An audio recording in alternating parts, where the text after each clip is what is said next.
When you think about marriage, think about this thought. If you knew all there is to know about you like you know you, would you marry you?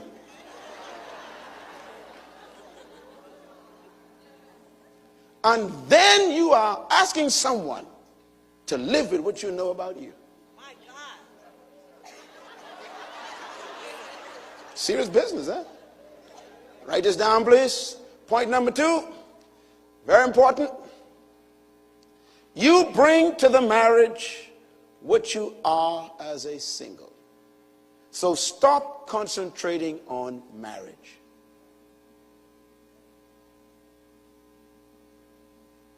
Elizabeth Taylor is competing with Henry VIII.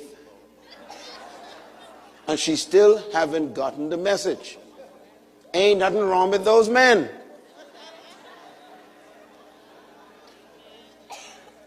She wouldn't come to my marriage class that I teach every Saturday. She still thinks that something's wrong with the men. She keeps bringing to the marriage what she is. And they don't want to live with it.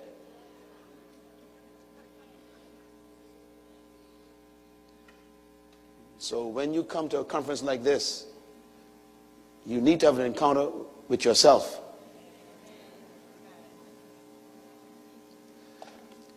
Write this down. Very important point.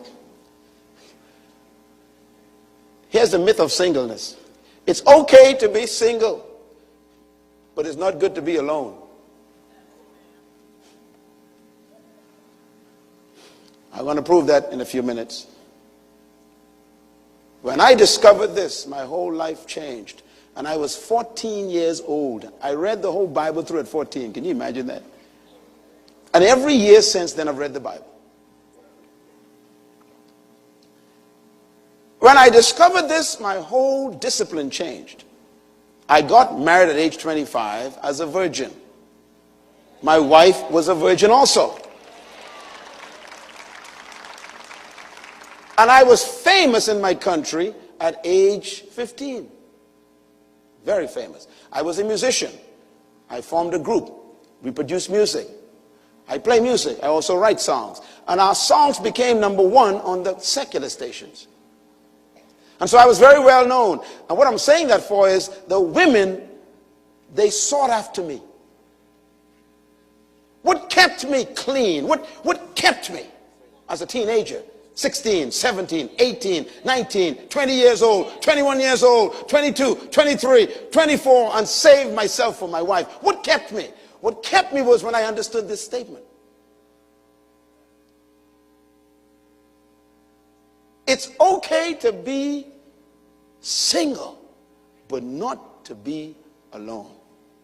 Let me give you a scripture I thought was interesting. And I want you to write these quotes down before we read the scripture. It's not a singleness problem that you have right here in this room. It's a being single problem. See, we think that singleness is a negative thing. And the church puts pressure on you as well and say, how old are you? 30. You ain't married yet? No. You okay? No. You sure you ain't a lesbian? See, and they put pressure on you. How old are you? 42. Brother, when you going to do it? Don't want to do it. Are you saved? Yes.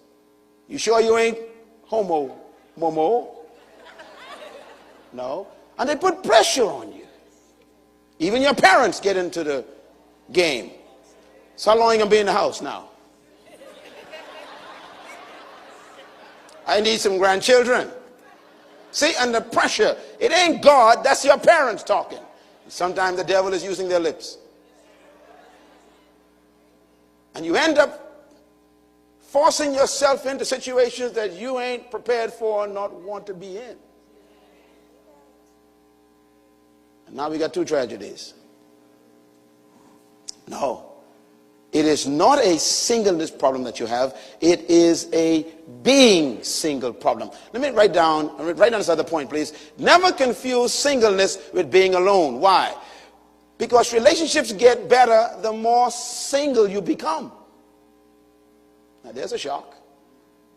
See, it's a myth Singleness has been given a bad rap. But singleness is actually the most important position and pursuit you could have. I keep pursuing being single in my life. Because the more single I become, the more safer it is for my wife.